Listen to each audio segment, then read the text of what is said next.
Yeah, I'll react to that, sure. Hey guys, I saw this one a while ago. I had it up in my tabs for a few days, and I planned on watching it, but now I want to watch it even quicker because I saw a thumbnail of another YouTuber saying that, like, with this video's thumbnail in that thumbnail with, like, it's not actually correct. So now I want to watch it twice as bad. Why NATO's biggest weakness is Scotland. Let's do it.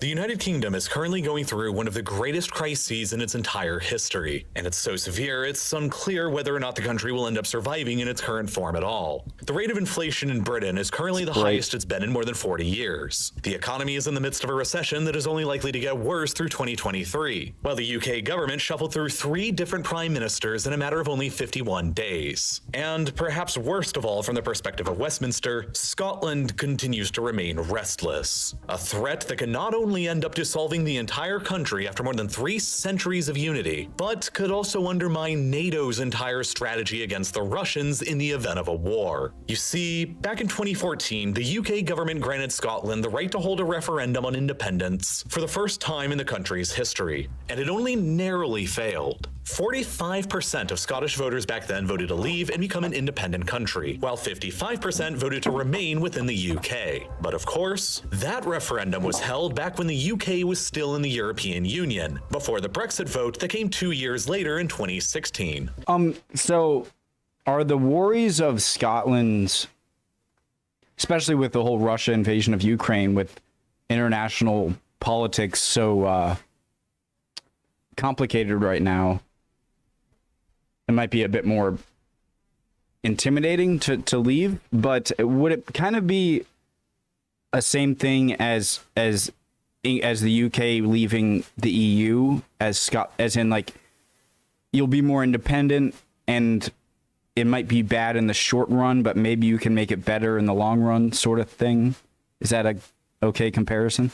During that UK-wide referendum on whether or not the whole country should remain in the European Union, 62% of the Scottish vote went towards remaining, making up a majority in every single voting area in the country. Oh, they but could England join and the Wales EU. voted slightly more in favor of leaving, with the English vote being split roughly 53% leave and 47% remain. And because England's population is 5 times larger than Scotland, Wales, and Northern Ireland combined, that was enough to edge the entire UK-wide vote just slightly more in favor of leaving, split roughly 52% leave to 48% remain. The entire United Kingdom was now leaving the European Union, and was taking Scotland along with it, despite the clear majority in Scotland wishing to remain. It then became clear that one way for Scotland to remain in the EU would be if they left the UK, and then reapplied to join the EU as an independent country, and so the case for another referendum on independence immediately began to gain more steam. Well, that's beautiful.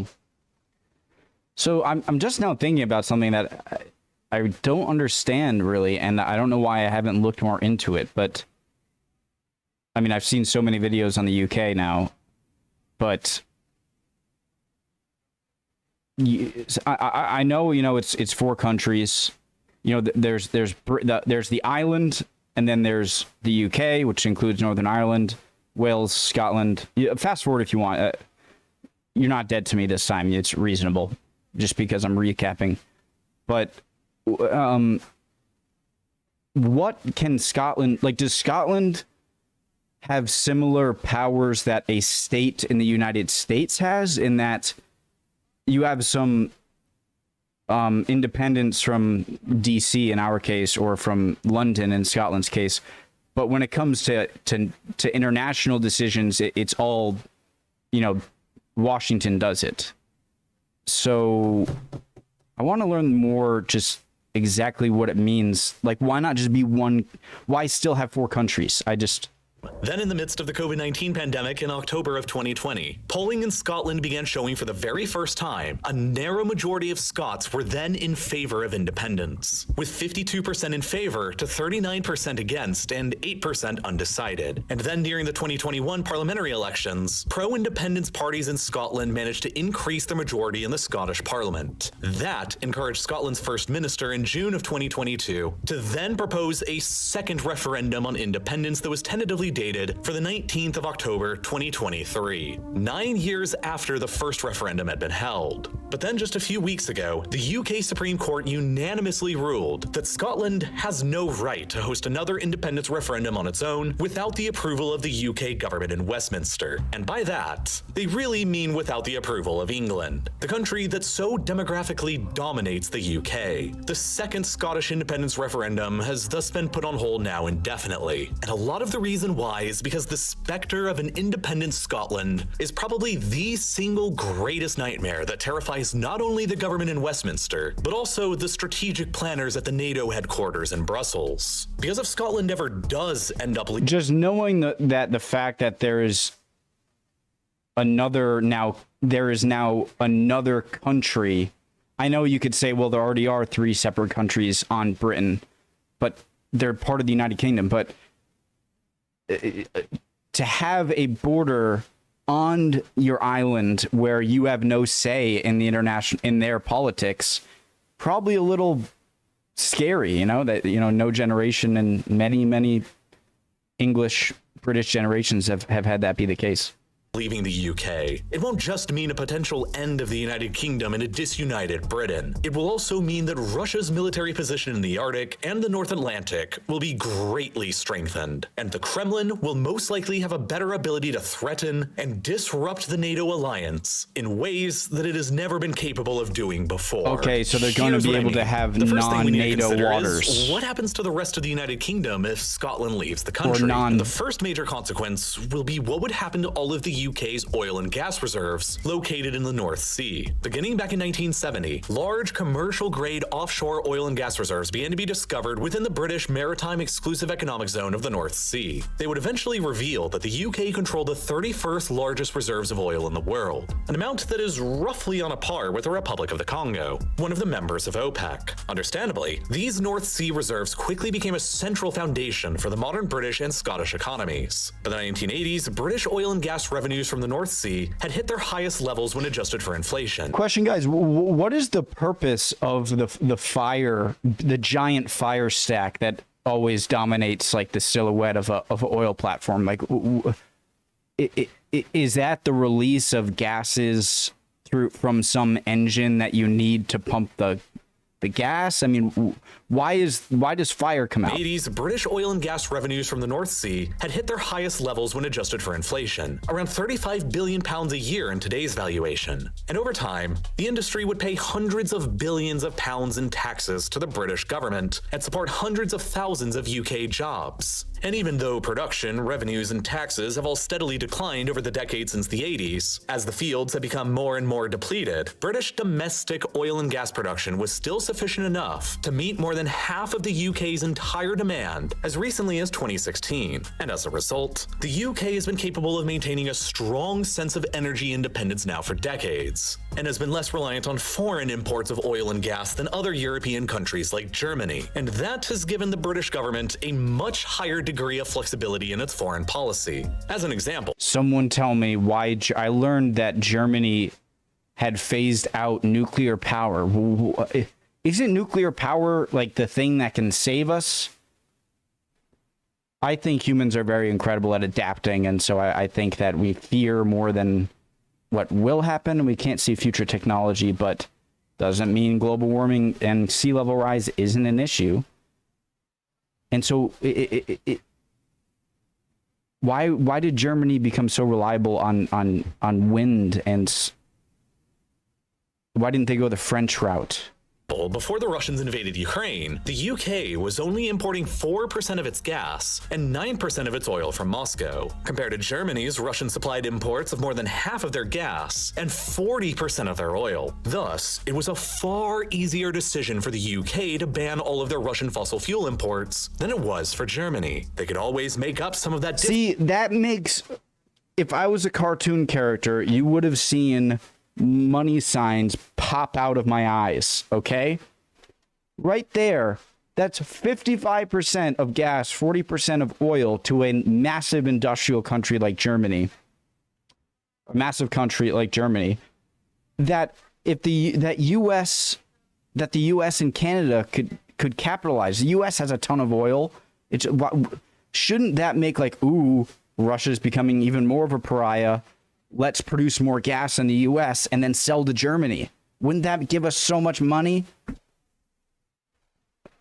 You know? And all of their Russian fossil fuel imports than it was for Germany. They could always make up some of that difference by ramping up production in their own fields in the North Sea. But if Scotland ever ends up leaving the country, it'll take the entire domestic British oil industry along with it. This is because, as an independent country, Scotland would be entitled to its own Maritime Exclusive Economic Zone, or EEZ, just like every other country, and it would most likely end up looking something like this. All of the maritime resources within this zone would then belong to Scotland. And remember that the UK's offshore oil and gas reserves in the North Sea are located like this. Notice that pretty much all of the oil reserves would be within the Scottish EEZ. This means that in an instant, 95% of the UK's current oil reserves would flip over to being Scottish oil reserves. And many interesting implications would flow from this. Scotland could then choose to do whatever they want with the oil, including potentially nationalizing the industry and kicking out the big major companies that are currently operating there like BP. Or they could potentially even refuse to allow any extraction at all, and let the oil sit there in the ground for environmental reasons while the country transitions towards a renewable future. Whichever the scenario, Scotland would ultimately be in charge of what is today the entire UK's domestic oil supply, and they'd be capable of deciding how much or how little of it goes to whatever remains of the UK.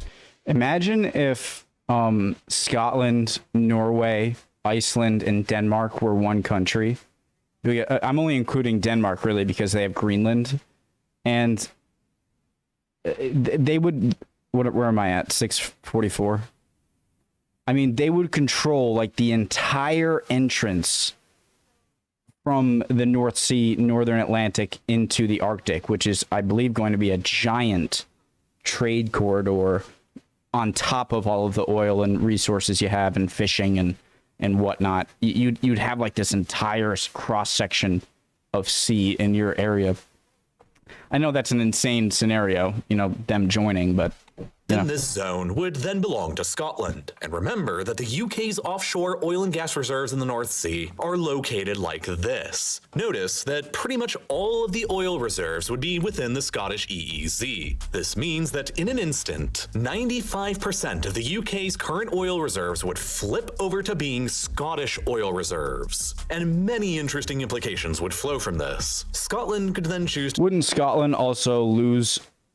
It seems like England has all of the natural gas reserves, Scotland all of the oil reserves. And many interesting implications would flow from this. Scotland could then choose to do whatever they want with the oil, including potentially nationalizing the industry and kicking out the big major companies that are currently operating there like BP. Or they could potentially even refuse to allow any extraction at all, and let the oil sit there in the ground for environmental reasons while the country transitions towards a renewable future. But money, whichever the scenario, Scotland would ultimately be in charge of what is today the entire UK's domestic oil supply, and they'd be capable of deciding how much or how little of it goes to whatever remains of the UK. This is what I don't get. I must be coming across as like some anti-environmentalist. Obviously, I'm not. I live here on the planet, okay? I care.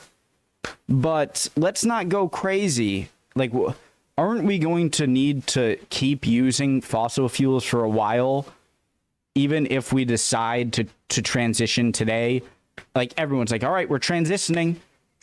Wouldn't there still be like 2 decades of hardcore fossil fuel use? I don't know, I'm just... UK. If it ends up being very little, then whatever remains of the UK suddenly loses a lot of its former energy independence. And so they'll have to go searching around the world for additional oil suppliers to meet their demand. Cleavage. And worse still, the Russian invasion of Ukraine and the reluctance of OPEC members to raise production resulted in the global price of oil skyrocketing in 2022, which is resulting in a temporary boost in the profits to the UK oil industry and potentially encouraging Scottish independence even further. Since most of the oil industry takes place in Scottish waters, the higher oil prices are temporarily improving Scotland's financial position relative to the UK as a whole. Scottish nationalists are aware that this situation won't last forever, as the limited oil reserves continue to run out and global prices eventually return back to normal. So right now, Scotland is the strongest they are ever likely to appear in any hypothetical negotiations for independence. Hence, partially why the Scottish First Minister was insisting on— always see, whenever Scotland is mentioned, so she's like the president of Scotland. I know it's probably not president, but I don't know a lot of UK political faces, but she's definitely one of them, so she must be pretty important. An independence referendum to be held in October of 2023. But were Scotland to successfully leave the country, it likely wouldn't be the end of the United Kingdom's dissolution. For the first time in the UK's modern history, the 2021 census revealed that Catholics outnumber Protestants in Northern Ireland by a rate of 42% to 37% of the population. And while this doesn't suggest that all Catholics support union with Ireland, nor all Protestants support staying in the UK, it is still nonetheless a notable demographic development. Exactly a century previously, in 1921, when Ireland was partitioned between the independent Republic of Ireland and the still UK-ruled Northern Ireland, the more UK loyalist Protestants outnumbered the more Irish Republican Catholics by a ratio of 2 to 1. My mother's, like, it's interesting that the Catholic Protestant, like, that it was actually like a big deal. My grandparents on my mother's side, my mom's dad, my grandfather over there is, you know, English ancestry and Protestant, and my mom's mom, my grandmother on my mom's side, is Irish, well, French Canadian, but came from Ireland originally, her family, and is major Catholic. And I guess when they got married, it was kind of like a no-no to do that, even in New England back then, which I just find so strange today. Like, he's a different Christian. Well, it makes sense. Like, you know, religion has a lot to do with your upbringing. You want your grandkids or kids to have similar upbringings to you. It's just natural. It's just kind of alien to me, and it's interesting. And Westminster's demographic control over Belfast looked more secure than it does today. And then, as in Scotland, came the Brexit vote of 2016. And just as in Scotland, the Northern Irish also voted more heavily to remain in the European Union, with roughly 56% voting Remain and only 44% voting Leave. And immediately after the results became clear that the whole UK of 2016 looked more secure than it does today. And then, as in Scotland, came the Brexit vote of 2016. And just as in Scotland, the Northern Irish also voted more heavily to remain in the European Union, with roughly 56% voting Remain and only 44% voting Leave. What was the Scottish breakdown? If I can't find it pretty quick, I'm just not going to look for it.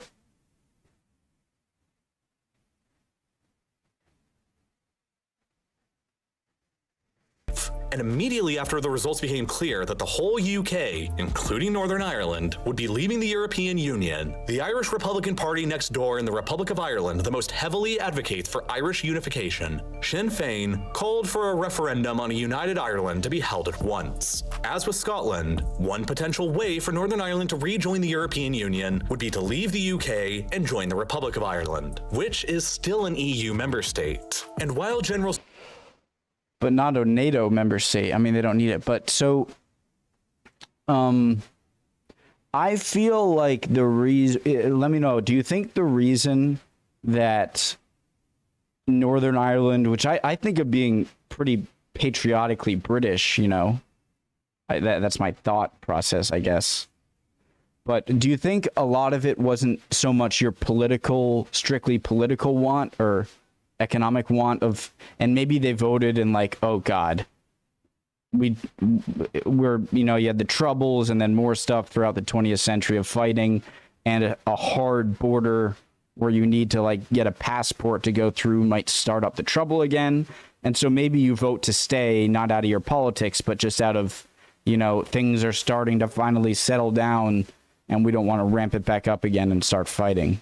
Support for this within Northern Ireland is difficult to gauge. Were Scotland to leave the UK, it would almost certainly have an effect on Northern Ireland's desire to leave as well. In the event that both of them did leave, the United Kingdom would essentially dissolve into just the Kingdom of England and Wales, marking what would probably be the end of the long, century-long process of the British Empire's collapse that began after the end of the First World War. If they left, Scotland and Northern Ireland would almost certainly apply to and rejoin the European Union. But what about the NATO military alliance. Ireland has always maintained an official policy of military neutrality throughout its entire history since independence, and has never once applied to join NATO, even after the Russian invasion of Ukraine. If Northern Ireland left the UK and joined with the Republic of Ireland, then that territory would no longer be a part of the NATO alliance. And if Scotland leaves the UK, then they would also suddenly no longer be a part of NATO either. That would leave them with two choices. Either reapply to NATO and go through what would likely become a years-long bureaucratic process to become approved individually by every single other existing member of NATO,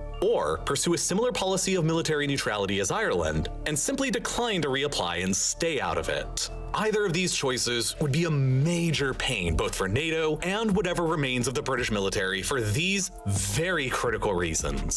I just want to say it's still pretty crazy how even if Wales left and Scotland left and Northern Ireland left, England would still be a relatively powerful country, much less powerful. But when it comes to Ireland and Scotland, what are you afraid of being like? What benefit do you get of being from NATO? I feel like you wouldn't need to apply to NATO because Ireland and Scotland are so far away. Who are you going to worry about to your west? You know, you got Canada and the US and Mexico, Latin America, not exactly your enemies who want to take you over.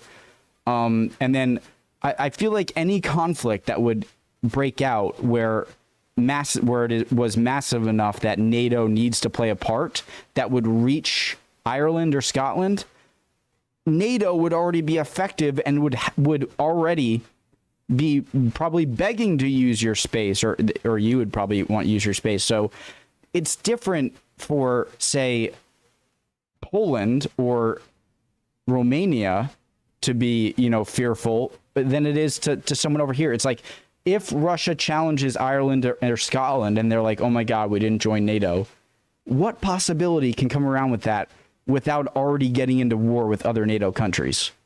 Maybe water disputes, but that would be so crucial to NATO countries that they'd probably want to jump in anyway. But am I wrong? They would also suddenly no longer be a part of NATO either. That would leave them with two choices. It's like Switzerland and Austria. Why in the heck would you ever join NATO as if you were Switzerland or Austria?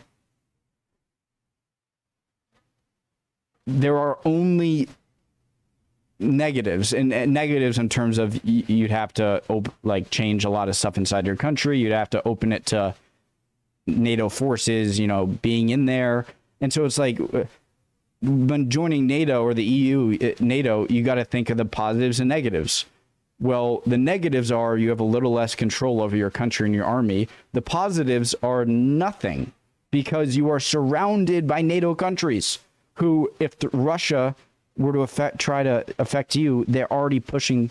I'm talking too much. I think you understand. So suddenly no longer be a part of NATO either. That would leave them with two choices. Either reapply to NATO and go through what would likely become a years-long bureaucratic process to become approved individually by every single other existing member of NATO, or pursue a similar policy of military neutrality as Ireland and simply decline to reapply and stay out of it. Either of these choices would be a major pain both for NATO and whatever remains of the British military for these very critical reasons. The first thing to consider are the British military bases in the north of Scotland, the RAF base at Lossiemouth and the Army base at Leuchars. I need to take my pre-workout.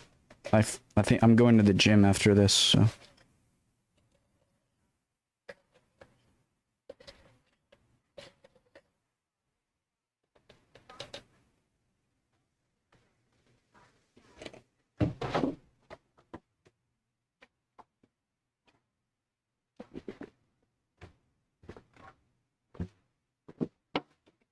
Well, that was dumb.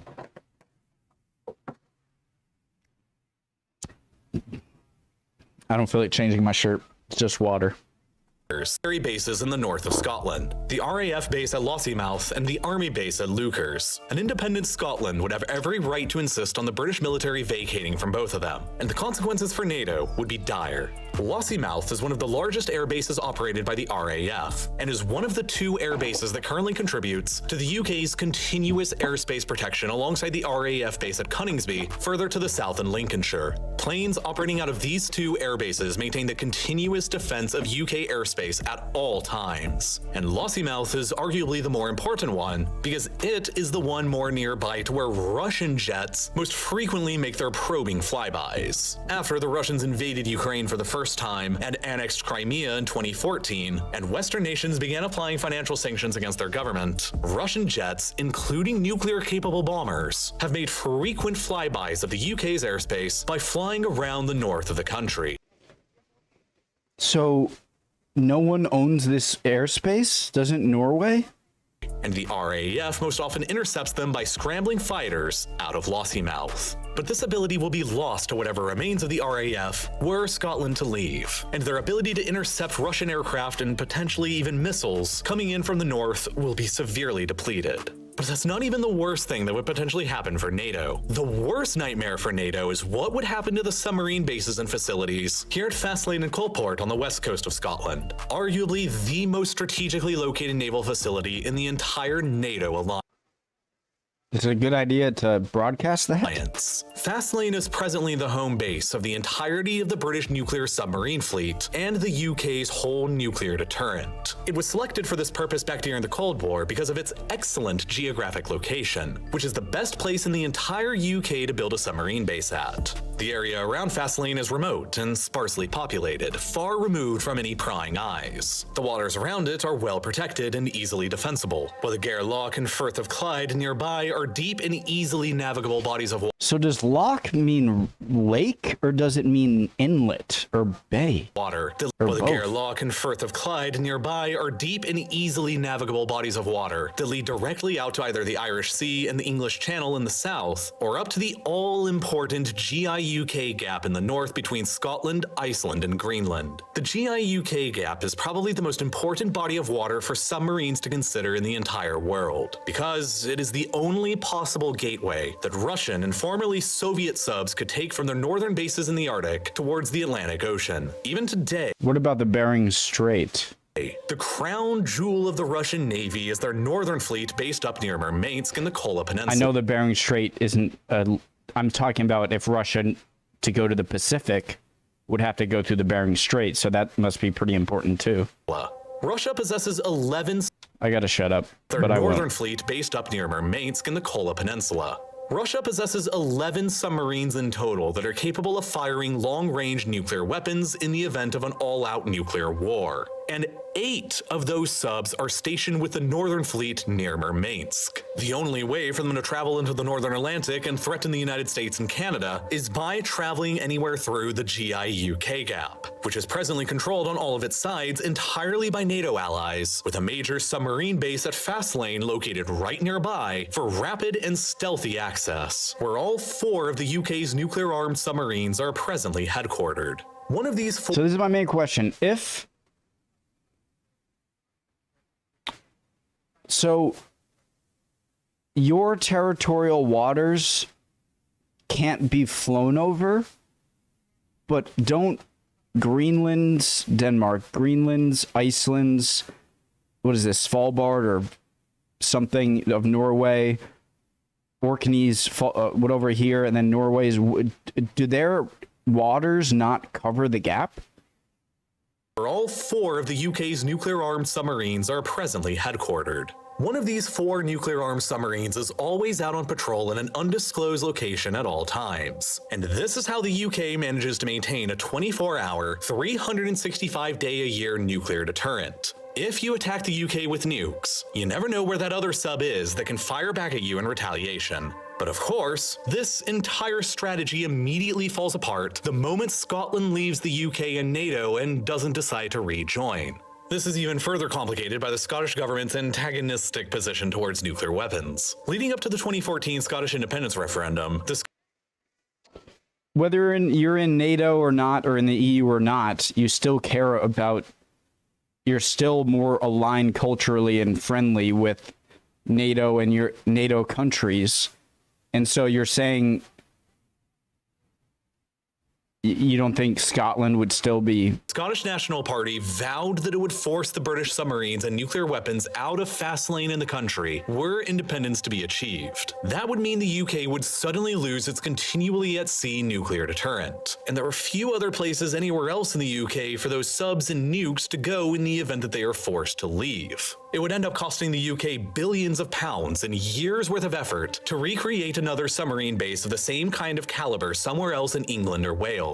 And the geographic location would never be as good as it is at Fastlane. For many years until the new base could be constructed, the entire British submarine fleet and nuclear deterrent would almost certainly have to be rebased outside of the country, in the facilities of another NATO ally with nuclear submarine capabilities, of which there are only two, across the Channel in France or across the Atlantic in the United States, neither of which are particularly close to the GI-UK gap, and both of which would add significant logistical issues to the UK's nuclear deterrent. As a great power with global interests and commitments, the UK arguably needs a continuous nuclear deterrent because global threats can suddenly develop and change very rapidly. In 2021, many would have probably argued that the UK no longer needed nuclear weapons to defend itself with, as there were simply no existential threats to the country. But then a year later, in September of 2022, in the midst of the conflict in Ukraine, a former advisor to Vladimir Putin named Sergei Markov publicly said during a televised interview that Russian nuclear missiles could be aimed at London if the UK continues to be, according to him, aggressive towards Moscow. Geopolitical and existential threats can appear and change rapidly. It's important to remember that in 1932, Germany was crippled financially and its military was hobbled by the Treaty of Versailles. Until a year later, and it didn't Mustache appear as Man. any kind of threat to the British. But then, just 8 years later,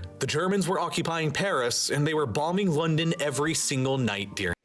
Okay, but you're comparing a highly capable and well-designed German army in the 30s and 40s to a shamble of a post-Soviet Russian military machine. So I don't know if that's the best example. Although it did mention how Germany was in shambles, but I just think that Germans are more capable, I think, than Russia in almost anything. During the Blitz. The Royal Navy submarines and nuclear deterrent cannot ever afford to take the chance of being away from the country for years at a time, while threats like these can suddenly materialize. The Royal Navy's facilities at Fastlane and Coalport are therefore considered almost irreplaceable to both the defense of the UK and NATO's defense of the GI-UK gap in the North Atlantic. And as such, there have been suggestions that during the negotiations of an independent Scotland, the UK could offer to lease the facilities from Scotland in order to continue using them. But this is unlikely to happen because, again, the Scottish government simply wants the nuclear weapons and the subs out of the country. But then wouldn't Scotland start to fall out with its relationships with the US and other countries wary of Russia? And so wouldn't you want to help out like the US or NATO in protecting against Russia? Because I mean, you don't want to get a bad reputation as soon as you become your own independent nation again. And I think saying no, we're not helping anyone in our defense against Russia, I don't think that'd give a very good impression, I guess. And lease payments from the UK to continue storing their nuclear weapons there are unlikely to convince them otherwise. And that means that the most likely scenario if Scotland achieves independence is that the UK and NATO will lose their most strategically valuable submarine base. British and NATO subs will no longer be capable of rapidly accessing the GI-UK gap in the event of an emergency. And since Scotland and a potential United Ireland will both not likely be members of NATO, the entire southern flank of the GI-UK gap will fall under the fog of war to NATO intelligence, granting the Russian nuclear submarine fleet based in Kola an unprecedented ability to infiltrate through the gap and into the North Atlantic, where they can cause all kinds of chaos and damage to the West. It isn't just the threat of them being able to fire nuclear missiles at NATO targets from anywhere in the remote vastness of the Atlantic. Whoa, look at that bunker thing. Atlantic. The bigger risk is potentially the threat of Russian maritime sabotage to the dozens of critical undersea internet cables that span the Atlantic between North America and Europe. These are the cables that literally form the backbone of the global economy. They carry more than 95% of international data and more than $10 trillion worth of financial transfers every single day. The cables across the Atlantic are the most vital links between the two halves of the NATO alliance. And they are especially critical to the Europeans because a majority of European data is stored within data centers across the United States that then have to travel through these cables I have back a problem with a bunch of these scenarios. This is my issue. Not that I don't think that they're... I'm not saying like, oh, this is incorrect. My issue is that all of these things like Russia posing a bigger threat, getting through the GUIK gap, to set off nukes or cut off communication or get in there to cut off communication. Well, these are giant acts of war, which all would spell nuclear war. And so there are so many of these things of like, oh my God, England or Russia saying, oh, we could nuke London or whatever. It's like, okay, but that's the game over button. Then the U.S. is going to bombard the hell out of Russia with nukes. Russia probably same to, the USA, and millions or hundreds of millions of people would die and everything. And I feel like we're just talking about these little things like we're in conventional warfare, when conventional warfare between major world powers hasn't happened in how long? Proxy war is not included, because you're not fighting directly. But when it goes to all these scenarios, it's like, well, any one of these is a threat, is a nuclear war threat. So it's almost like, what's the point of even talking about it? Not talking about it, just contemplating like the short-term implications that Russian submarines go through, where these would be cut. Well, at that point, it is all-out nuclear world war, right? So Europe. Without these cables, the internet as you know it and the connectivity that you're used to between the continents would simply not exist. And you'd have to just rely on satellites instead, which are significantly slower, less reliable, and more expensive to maintain. Okay, so if they did that, then we would cut off every Russian, same thing. We would destroy every Russian satellite, which I'm sure we're much better at destroying satellites than Russia is. They might be pretty good. It's as if like there'd be no... Okay, so they cut those. We cut any of theirs. We blow up every one of their satellites, depending if we have that capability. And they're in the dark. So... that you're used to between the continents would simply not exist. And you'd have to just rely on satellites instead, which are significantly slower, less reliable, and more expensive to maintain. But the cables are also critical for the military and diplomatic institutions as well, as most military orders between the continents flow through these cables too. In 2008, a break in the undersea cables between Italy and Egypt directly caused military orders being sent to US forces in Iraq to drop. And American drone flights over Iraq immediately decreased from hundreds a day down to dozens. In the opening shots of a potential conflict, these cables can be sabotaged to inflict economic mayhem and disrupt NATO's military communications, while Russian troops attempt to quickly pour across the borders into the Baltic states to occupy countries. Guys, this is what I don't understand. This is what I don't get. Please, I'm gonna paste timestamp comment this so you guys can answer my question, or if I'm just going crazy. Down to dozens. In the opening shots of a potential direct conflict between the US and Russia. These cables can be sabotaged to inflict economic mayhem and disrupt. Okay, so wow, economic NATO's mayhem. Military communications, while Russian troops attempt to quickly pour across the borders, pour through the gap, and then go attack NATO countries. But then it's nuclear war. What? Am I crazy? Like, oh no, and then they can do this. Well, then we're going to launch nuclear weapons into Russia, and as will they do. The only reason Ukraine is not like, do people think that if Russia invaded Poland or Latvia, that the same reaction would be to as we gave to Ukraine? No, they're in NATO. Ukraine wasn't in NATO. If you're in NATO, it's like you're attacking Florida. That's what it goes by. And so it's going to be direct Russia, USA, which means nuclear war. And so help me here understand. Do you think that if Russia invaded NATO, that there would not be a nuclear response? Or if not a nuclear response, an overwhelming, insane U.S.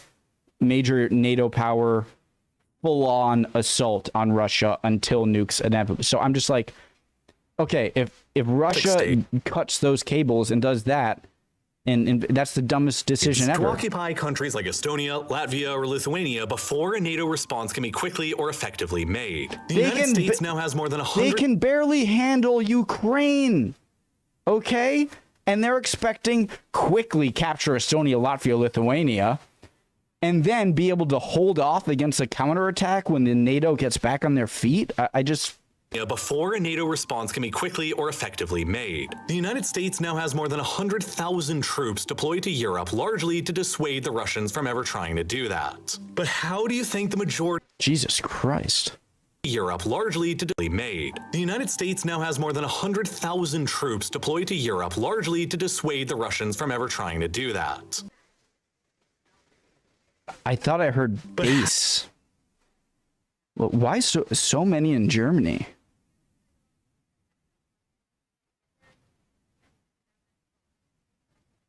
I think Turkey is an invaluable ally in NATO because I don't feel like they're fully like culturally or governmentally aligned. Obviously, they're aligned enough to meet the qualifications to enter NATO. But the fact that they're kind of a mediator, they're not like a stereotypical Western European country, and they do have a pretty capable military and their geographical position. I would think they are one of the big assets of NATO just for that. How do you think the majority of those troops receive their orders from the Pentagon? It's through those transatlantic cables, and the cables are vulnerable. Back in January of 2022, just a bit over a month before the Russians invaded Ukraine, one of the undersea fiber optic cables between the Norwegian mainland and the Svalbard archipelago was mysteriously ripped away. Svalbard happens to be home to the largest satellite ground station in the world, called Svalsat, which is used by Western space agencies to collect signals from satellites orbiting over the Arctic, where most of Russia's important submarine and nuclear weapons facilities happen to be located. Those signals are pretty smart. It's not like cutting all of the undersea cables in the Atlantic. I mean, then sent from the station through the undersea cables back to the Norwegian and European mainland. But after the cable was destroyed, the Norwegians had to begin relying on a slower backup link to continue transmitting the data. And then nearly a year before that, in April of 2021, another cable that was used by Norway to monitor activity on the Arctic Ocean seafloor, where potential Russian saboteurs and submarines would be active, was also mysteriously destroyed. How is this the first time I'm hearing about this? Wouldn't that be a huge story? And at least worth investigating to see if Russia is purposely cutting that link for military operations? Because then you're cutting NATO. These events could have each been accidents, or they could have also been intentional sabotage. The ocean is a very big place, and it's difficult to see everything that's going on beneath it. In June of 2022, a mysterious culprit planted bombs down on the bottom of the Baltic Sea that blew up sections of the Nord Stream pipeline that delivered natural gas between Russia and Germany. And just a few weeks after the undersea cable between Svalbard and Norway was somehow destroyed, the Russian Navy carried out an exercise within international waters to the southwest of neutral Ireland. Why would Russia destroy the pipeline to Germany if it could just... They must be able to just... You're telling me they can't just halt oil or gas flow through the tube and have the same effect? And the exercise's location happened to also be placed directly over the location of many of Europe's most critical undersea cables, including the highest capacity undersea cable in the world called Amity, a 250 million euro cable that was only completed in 2022 that can carry 368 terabits a second of data between the continents. The threat that the Russian Navy was making by this exercise was very clear. In the event of a conflict with NATO over Ukraine, the undersea internet cables across the North Atlantic would become a target of the submarine fleet based in Murmansk. And the only way those submarines can enter the North Atlantic is through the GI-UK gap. And if Scotland leaves the United Kingdom and NATO, then the Russian submarine fleet's ability to pass through the gap and threaten the cables will be dramatically increased. And that is why Scotland leaving the UK will most likely be a geopolitical headache for both the UK and NATO that they would each rather avoid, and why the UK will try to do whatever it takes to prevent Scotland from ever actually leaving in the first place. Now, so I think it was a misleading title then, because it says why NATO's biggest weakness is Scotland. Oh, are they saying because, okay, wait, maybe not. Because they didn't say the biggest threat of any single country leaving would be if Scotland left. It just said the biggest weakness, and they could mean that because of both its strategic value and its strategic value and its likelihood to leave. So that could mean it's a true title. But in terms of, like, if you were to take any country out of NATO that would have the worst effect, well, I think it'd be the US, but any European country, it'd probably be Norway, just because you're kind of close to their main Atlantic stuff and their main, well, now probably Finland, now that they're joining, and Sweden, but their main nuclear, arms place.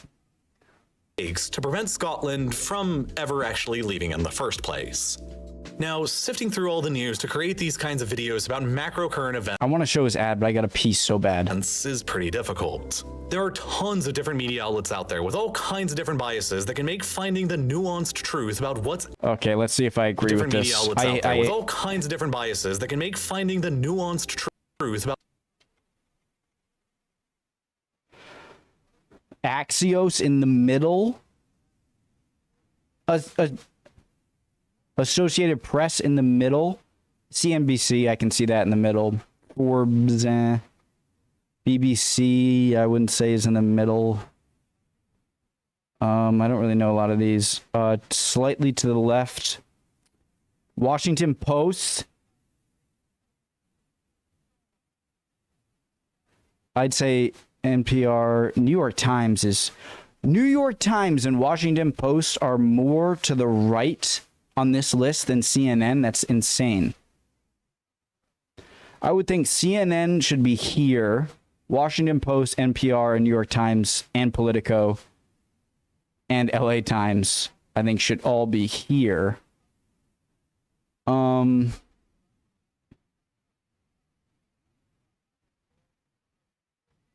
let's see on this side. Wall Street Journal. I would put them more in the center along with like CNBC sort of thing. New York Post makes sense. Fox makes sense.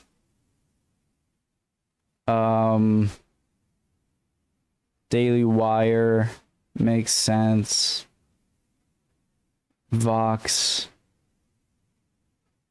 Truth about what's I mean, the most egregious ones different are media outlets out there with all kinds of different biases that can make finding the nuanced the most egregious ones are Associated Press, Axios are in the center.